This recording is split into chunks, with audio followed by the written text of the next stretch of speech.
इस वक्त की बड़ी खबर बता दें, रायबरेली प्रमुख सचिव समाज कल्याण व सैनिक कल्याण वेंकटेश्वर लू 2 दिवसीय दौरे पर पहुंचे। रायबरेली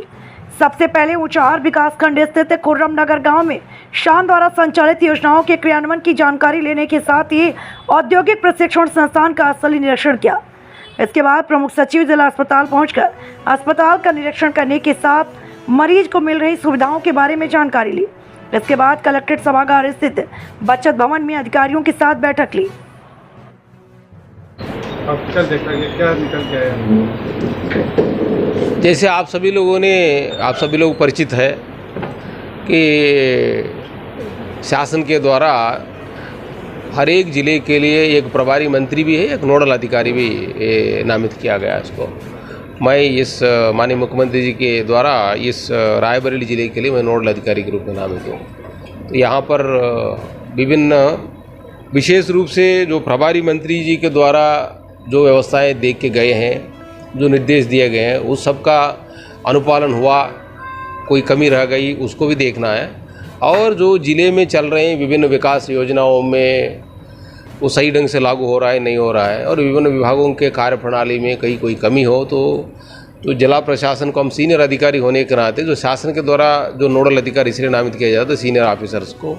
तो जिला प्रशासन को सपोर्टिव गाइडेंस भी प्रोवाइड करना है। और शासन लेवल पे कोई बात ऐसा है जिसको डील करना है, इनके साथ वार्तालाप संवाद करके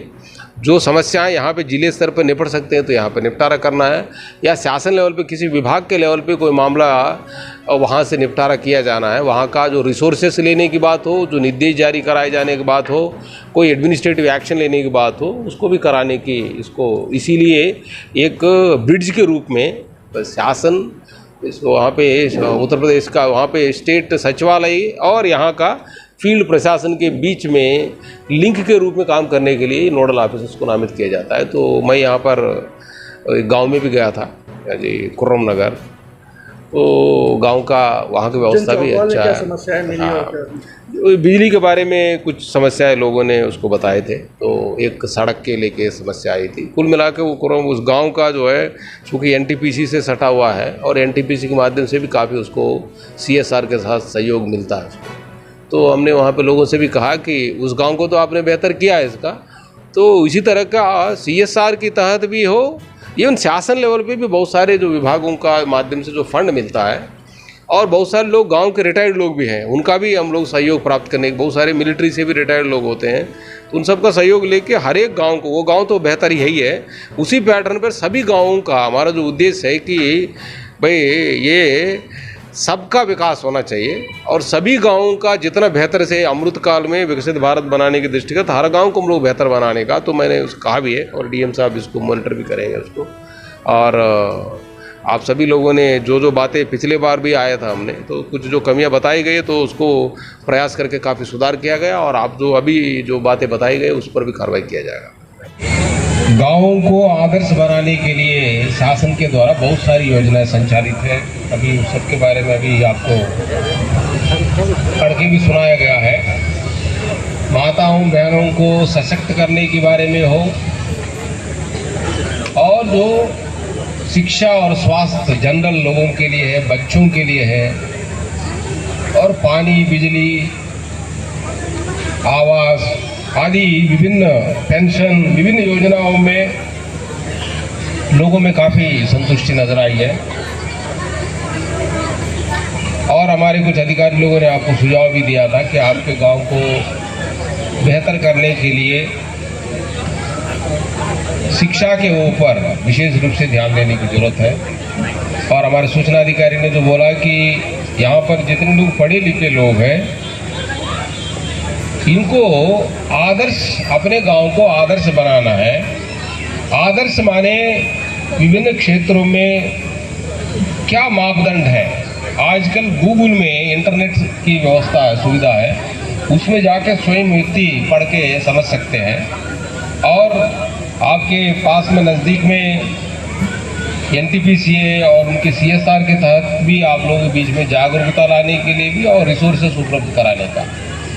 कोई भी व्यक्ति हो, परिवार हो, संस्था हो, समाज हो, आइडियल बनने के लिए सबसे बेस्ट बनने के लिए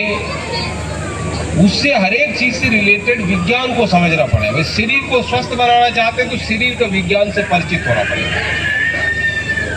समाज को स्वस्थ बनाना चाहते हैं तो समाज के विज्ञान से परिचित होना पड़ेगा। तो ये एक हमारे जितने लोग यहाँ पर जो पढ़े लिखे लोग हैं, हमारे अधिकारी लोग भी है, कुछ रिटायर्ड लोग भी है, केवल इसी गांव का नहीं है, ये गांव तो जरूर बेहतर है,